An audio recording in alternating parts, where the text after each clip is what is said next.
Next question. Tim Pruitt. Dutch fought Chavo Guerrero on the undercard of July 1980 in the Omni in Atlanta. That was the night Ole turned on Dusty Rhodes in a steel cage match. The fans were trying to climb the cage to help Dusty. Did Dutch witness any of this? Yeah, I was there. Oh, yeah. But I remember they getting ready for that match, and I'm trying to beat the crowd out. I didn't know what kind of finish they had. They had a hell of a riot in that Omni. They had a hell of a setup for it. Ole teamed with Dusty after all those years they tried to kill each other. And he begged Dusty, help me, help me, help me. And finally, Dusty, they got in the cage with Ole. And now they had him in the cage. So all three turned on him. And they had a hell of a fight, a hell of a riot. So while I didn't see any of it, I heard about it. They couldn't leave the Omni for about an hour and a half after the match, because all you got to do in the Omni is just walk through and you can get right out. You couldn't, because they was getting people out. People were actually very, very incensed that they got Dusty down and beat the crap out of them. Of course, getting Dusty down, beating the crap out of them, you get the blood, you get this, you get the gurney, you get the whole deal. So those heels had a very difficult time, and the Omni seated about 16,000. It was full, it was packed, and getting through the ringside area was tough. And then people thought they were throwing stuff. It was a mess. But I do remember that, and I do remember having a match with Chavo Guerrero that people were incensed because the match was shits. They were throwing stuff at us. They said, damn, do something, you bastards. But I do remember having a match, but we didn't incense the people. They saved that to the end, and I'm glad I wasn't there for it. I'll come back to Chavo in a couple of minutes, but I would like to ask you, because I've heard this before a couple of times, where a promoter would maybe ask the talent to stay behind for a particularly hot finish, such as this. Mm-hmm. Is that something you've experienced before, where the promoter said, listen, it's going to be trouble, essentially, we might need you back here a bit longer? Maybe, and I've heard that happening. They never asked me. I say, hey, that's your business. No, I didn't say that. No, if I'd have been asked to stay behind and help out, I don't know, what am I going to do? When you got uniformed cops out there, if the people are not going to listen to them, they damn sure not going to listen to me. Tell jokes over the PA. And they don't like me anyway. I'm a heel out there anyway. So if I'd have been a baby face, maybe said, calm down, calm down, calm down. They might, but I'm a heel. Tell them to calm down. Hell, they may stick a knife in me. I don't know. But I would not be comfortable going out there. And if I had to help, I would. But if I didn't have to, it's when you go out there, you're asking for the same thing they want to give the guys they're after. So they think you're with them. We know how great Dusty was engendering loyalty and love from the fans. How great was Ole of generating hatred? They hated. Oh my God. You hated Ole in real life. Ole could come up and talk to you in such a demeaning, challenging fashion. You wanted to slap him. Ole was an ultimate heat magnet. See, he got his reputation, of course, with Gene in the old mid-Atlantic territory. So, and I may have told this story before. One night in Greenville, South Carolina, if I told that story, he tried to work his way back after a hot finish with Wahoo or somebody. And there was an old man there's cut the living shit out of Ole. He put like 70 stitches in him. He cut him like this way. So they took him to the hospital, and they were looking for the guy that cut him. He said, a real old bald-headed guy. And 15 minutes later, they arrested Gene. No, they did find the guy, and he's an old guy in Greenville, South Carolina, that came every Monday night. He was in the same seat for years and years and years. And he finally just got so carried away one night, he cut Ole. And so they took him to court probably 3-4 months later.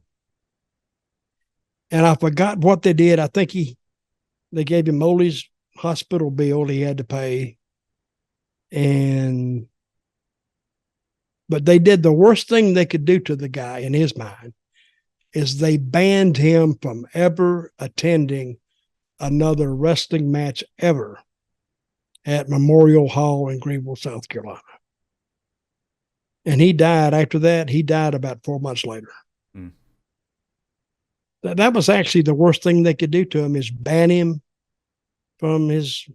See, he'd been used to going to this Greenville auditorium for at least 20 to 25 years, sitting in the same seat. So when they banned him from going for a lifetime, he just couldn't live with that, and he died about 4 months later. I heard that story. Yeah, well, I mean, he's like an attempted murderer, or at least, committed like a fray. Good. Fuck off. Well, you don't have any. You don't have stabbing people. Get rid of him. Well, yeah, I see your point, but he's a guy that loved wrestling so much, and they worked him to a point to get him so incensed that he would do that. I would say, well, you can come, but you got to sit up in the nosebleed section. Or put him in a cage and hang him over the ring like they did with Cornette. You could do that. So I've got a feeling me and Disco Inferno will get on really well.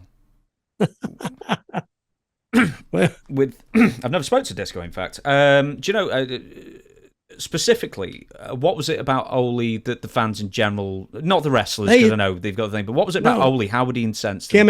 Chemistry. He was just a no good bastard.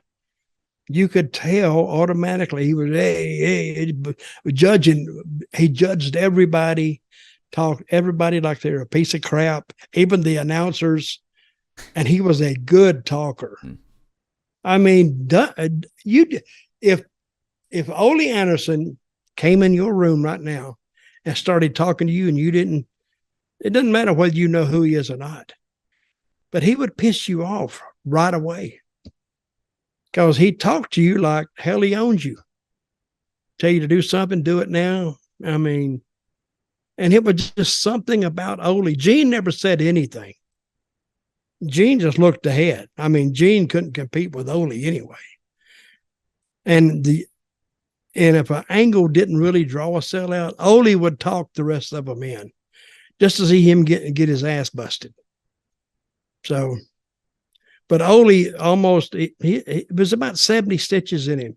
It was and he had I don't know if it was a hawk bill, but I can see that old man sitting around, especially in Greenville, South Carolina, sharpening his knife. Huh. And he lived for wrestling. So, and he probably hated Ole. He was probably a star around there for a while. And then when the people come tell him what the wrestling matches were like last Monday, he couldn't go. He should have donned a costume, or if he had a beard, shave his beard, look different, and go in there and somehow go in a different seat because people would look for him in the seat. But he never went, and they said that it killed him. Now, take that story for what it's worth. That's the story. Ole was like one of the first millionaires from wrestling, wasn't he? And keep in mind, this is the 70s. Millionaire was a millionaire. He had another business. He had a trucking company, didn't he? Did he? I didn't know. He had another business up in Minnesota, and he ran that business, and he booked Georgia and probably had points in the Georgia office. Jim Barnett loved Ole Anderson for some reason. And Jim, of course, was a flamboyant figure, but loved Ole. And Ole, he came to the back one time. I forgot where I was. He said, "Hey, Dutch," said, "I can fire you." I said, "What?" I talked last week about suing Jim Hurd or suing WCW. And we was at TV one time. He said, "I can fire you." I said, "Okay." Now, I thought I got along with him, but he said, "I can't, Sting can't fire him." Oh, okay. I'm agreeing. Luger, I can't fire him. Okay. But I can fire you. I can fire you in a minute if I wanted to. I can fire you. And just kept on and on and on. I said, "Okay, you got my vote. You can fire me." So I didn't know what kind of reaction he was looking for. But finally, I just agreed with him, and he walked off. I want to mark it down to where he was ribbing me and messing with me. But yeah, he could fire me at any time if he wanted to. But then he came up to me and he said, "Hey, come here." I said, "Oh God, he's going to fire me." And that's when he asked me to do the commentary with Tony Schiavone on Monday night. And I did it for like a year and a half. I did the commentary. So I don't know where he got the idea that I could do commentary. I think somebody told him or something, but I did it for like a year and a half and enjoyed the hell out of it.